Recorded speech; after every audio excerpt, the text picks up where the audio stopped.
यह रामायण का एक प्रसंग है। राजा दशरथ ने अयोध्या के सिंहासन पर श्री राम का राजतिलक करने का निर्णय लिया था। राजा दशरथ के इस निर्णय से उनकी रानियां कौशल्या, सुमित्रा और कैकेयी अति प्रसन्न हुई। रानी कैकेयी के महल में मंथरा नामक एक दासी सेवा करती थी। श्री राम के राजतिलक की वार्ता सुनने पर उसने कैकेयी के मन में जहर भर दिया। मंथरा कैकेयी से बोली, श्री राम के राजा बनने से भरत उनका सेवक बन जाएगा और भरत को राजा की आज्ञा का पालन करना पड़ेगा। आप राजा से भरत के लिए राज्याभिषेक और राम के लिए 14 वर्षाएं का वनवास, ये 2 वर मांग लीजिए। इधर श्री राम के राज्याभिषेक की तैयारी उत्साह से चल रही थी। राज्याभिषेक का मंगल दिन आया। राज्याभिषेक से कुछ समय पूर्व रानी कैकेयी ने दशरथ से 2 वर मांगे।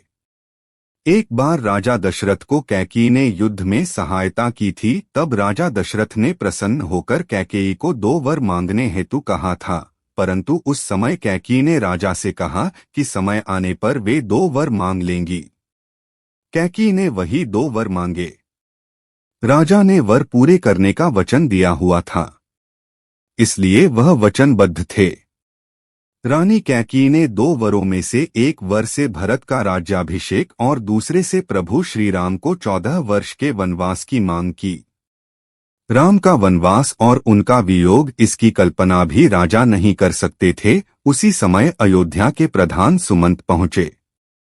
उन्होंने राजा को कहा, राजन, राज्याभिषेक की पूरी तैयारी हो गई है।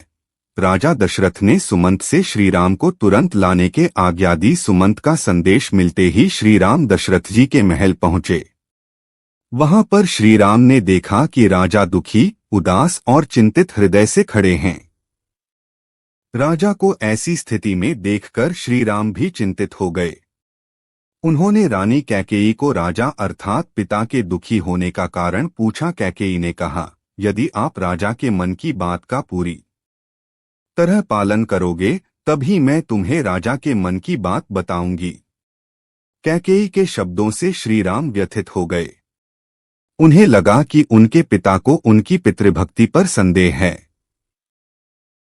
श्री राम माता कैकेयी से बोले, देवी, मेरे विषय में इस प्रकार के वचन ना बोले।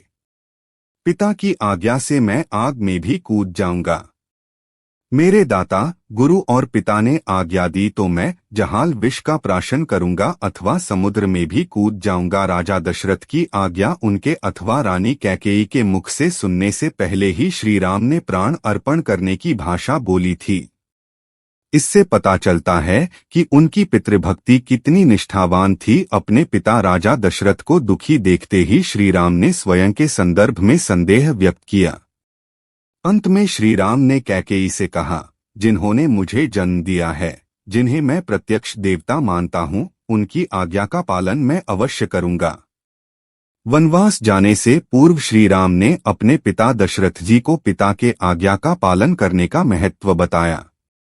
कहा, हे तात, देवताओं ने भी पिता को ही देवता माना है, इसलिए देवता समझकर ही मैं आपकी आज्ञा का पालन करूंगा। कैकेयी ने राजा दशरथ की आज्ञा श्री राम को बताई। तुम्हें 14 वर्ष के लिए वनवास जाना है, यही तुम्हारे पिता की आज्ञा है। कैकेयी से यह जानने के पश्चात कोई भी प्रश्न पूछे बिना श्री राम ने अपनी संपत्ति, ऐश्वर्य और पृथ्वी के साम्राज्य का त्याग कर दिया और एक व्रताचरण के रूप में वनवास चले गए।